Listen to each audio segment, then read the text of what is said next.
2025 was an unbelievably productive year for prototyping for me. And it's time to buckle down and figure out which one I'm going to work on next.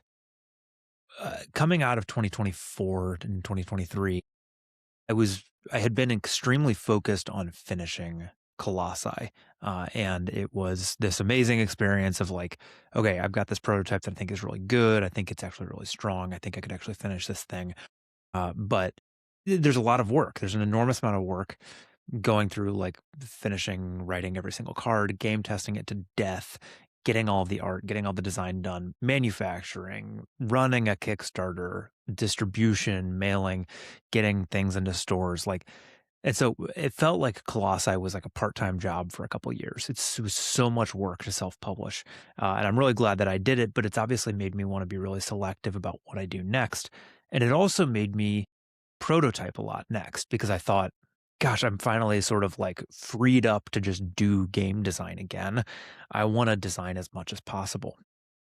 And that energy really took over. It was like a wildfire in 2025.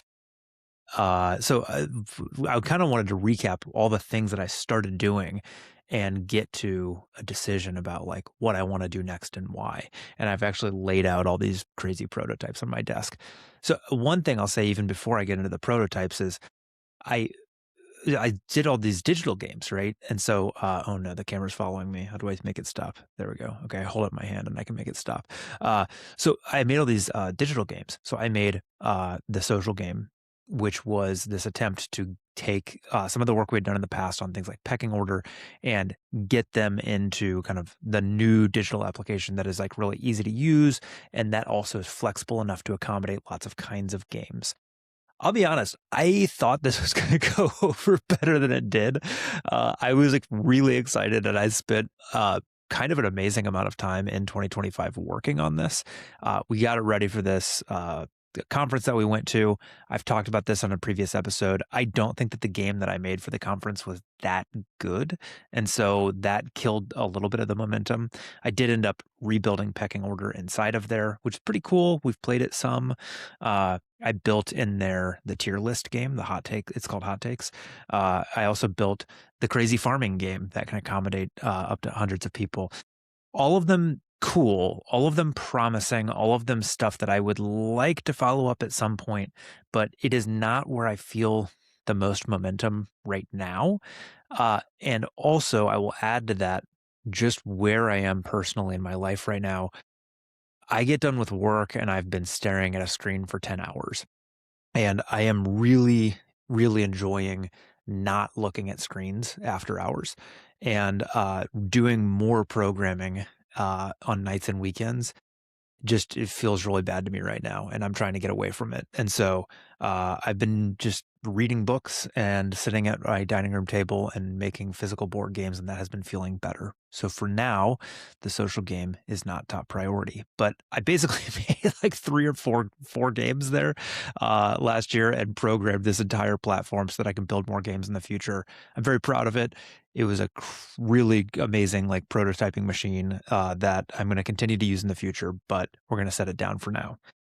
The next thing I made was a prototype of this game that I called Morning Routine. And you'll see I have this bag full of envelopes, and in each envelope is this is the toilet envelope.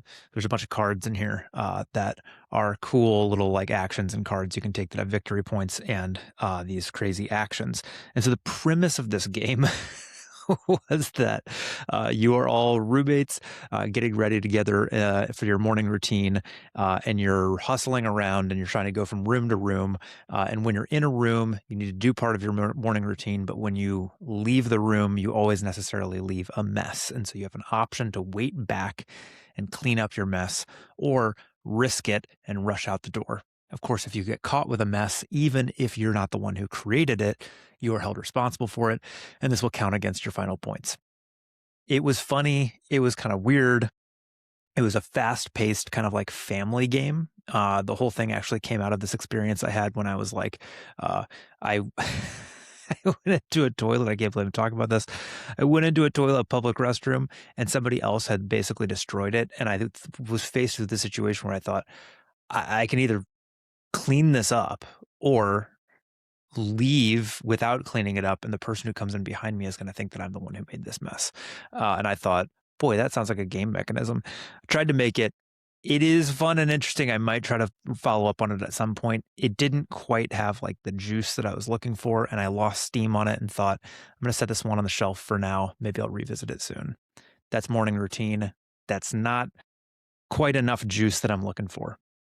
The next one is I did a ton of work last year on Beastmaster, which is not actually a final title. It's a working title. I've shown this before on here, but these cool tiles, this is like something that has been a work in progress with my good friend Walter Somerville for many, many years. But we have also taken multi-year breaks along the way. And so we did a bunch of work on it early last year. We are probably going to do more time on it at some point this year.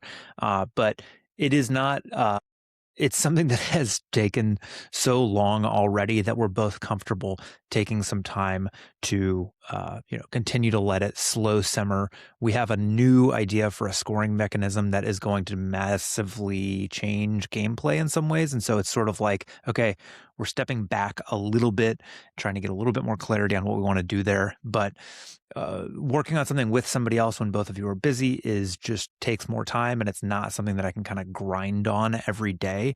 And so that is also not the top candidate for like what I'm going to go drive at and try to finish next. So this one, I'm going to continue working on in the background, but it is not the top priority.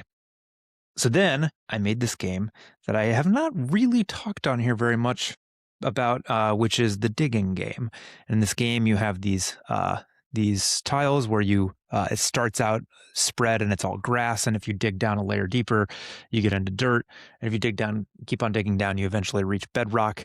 And underneath each of these things might be a reward for you. And you are, oh gosh, I just dropped everything. This is such chaotic.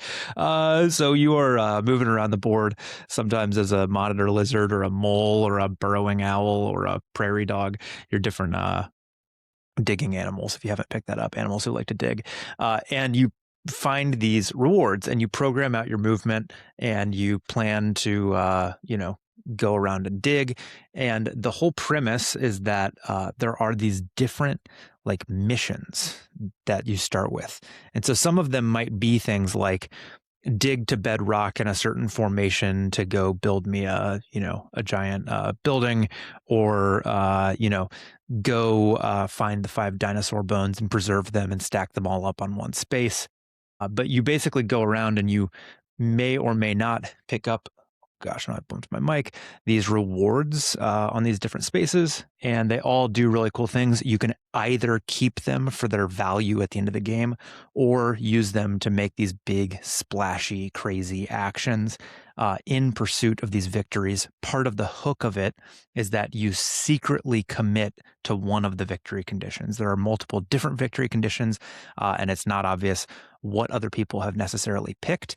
And so if you pick the easiest one to do, I need to stop my camera again, and other people also selected it, you will get only a portion of that reward. Whereas if you pursue a victory that no one else pursued and you actually achieve it, you'll get a massive reward because you're not sharing it with anyone.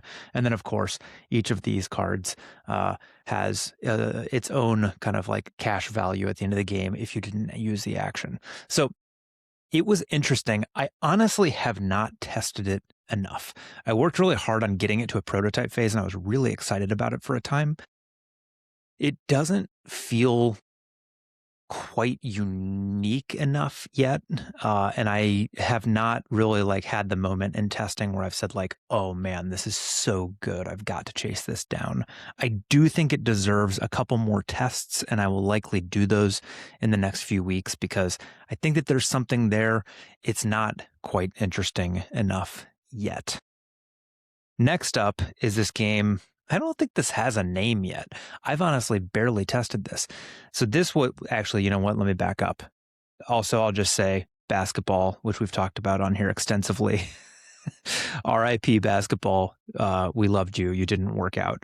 When basketball didn't work out, part of my grieving process was that I rapidly built another new game. And in this game, you are basically it's kind of an animal farm game. It does have a name. I called it Pork Barrel Farms, in reference to the like pork barrel corrupt spending. You are basically a corrupt like commodities trader on like an animal farm situation. A lot of animal themes in here today.